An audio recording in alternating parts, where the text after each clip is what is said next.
रात का समय था। चारों ओर गुप्त अंधेरा छाया हुआ था। केवल एक ही कमरा प्रकाशित था। वहाँ 4 मोमबत्तियाँ जल रही थीं। चारों मोमबत्तियाँ एकांत देख आपस में बातें करने लगी।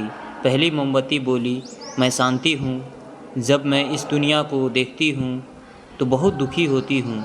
चारों ओर आपाधापी, लूट खरोच और हिंसा का बोलबाला है। ऐसे में यहाँ रहना बहुत मुश्किल है। मैं अब यहाँ और नहीं रह सकती। इतना कहकर मोमबत्ती बुझ गई। दूसरी मोमबत्ती भी अपने मन की बात कहने लगी। मैं विश्वास हूँ। मुझे लगता है कि झूठ, धोखा, फरेब, बेईमानी मेरा वजूद ख़त्म करते जा रहे हैं। ये जगह अब मेरे लायक नहीं रही। मैं भी जा रही हूँ। इतना कहकर दूसरी मोमबत्ती भी बुझ गई। तीसरी मोमबत्ती भी दुखी थी।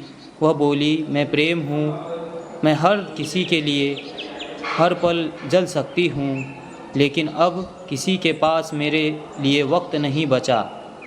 स्वार्थ और नफ़रत का भाव मेरा स्थान लेते जा रहा है। लोगों के मन में अपनों के प्रति भी प्रेम भावना नहीं बची। अब ये सहना मेरे बस की बात नहीं। मेरे लिए जाना ही ठीक होगा। कहकर तीसरी मोमबत्ती भी बुझ गई। तीसरी बत्ती बुझी ही थी कि कमरे में एक बालक ने प्रवेश किया। मोमबत्ती को बुझा हुआ देख उसे बहुत दुख हुआ। उसकी आंखों में आंसू बहने लगे।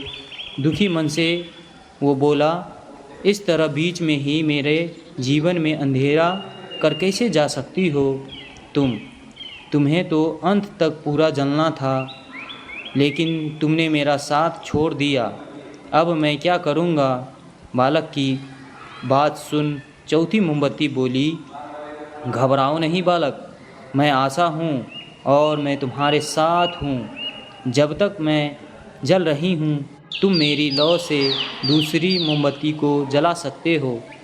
चौथी मोमबत्ती की बात सुनकर बालक का ढाढ़स बंध गया।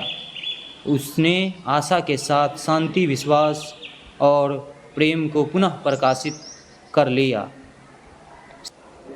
सीख, जीवन में समय एक सा नहीं रहता। कभी उजाला रहता है तो कभी अंधेरा।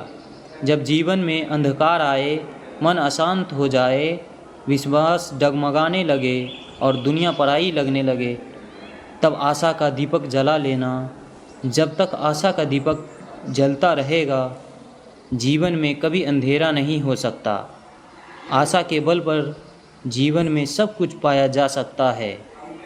इसलिए आशा का साथ कभी न छोड़े।